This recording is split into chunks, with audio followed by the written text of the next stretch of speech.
10 விழுக்காடாக வந்திருக்க வேண்டிய வாக்கை திட்டமிட்டு திமுக குறைத்தது. அது எனக்கு கிறிஸ்தவர் இஸ்லாமியர் வாக்கு வந்துவிடக்கூடாது என்று திட்டமிட்டு சிதைத்தது.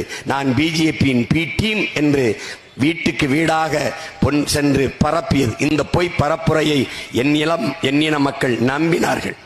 இது புது நம்பிக்கை இல்லையே. 60 ஆண்டுகளாக அவர்கள் பேசுகிற பொய்யை நம்பிய தமிழ் சமூகம் அதையும் நம்பியது.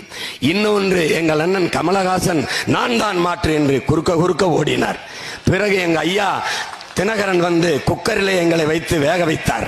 இதெல்லாம் சேர்ந்து எங்களுக்கு 3 விழுக்காட்டு வாக்கு வந்து 10 விழுக்காடாகி தமிழ் தலைமுறையினர் அங்கீகாரம் பெற்ற கட்சியாக வருவதை தடுத்தார்கள். இப்போது அந்த சின்னத்தை என்னிடத்தில் இருந்து பறித்தார்கள். காரணம் பயம். பாய்ஞ்சு கொண்டே போறான்.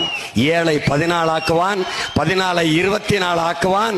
தமிழர் நாடும் தமிழர் அதிகாரமும் அவனிடத்தில்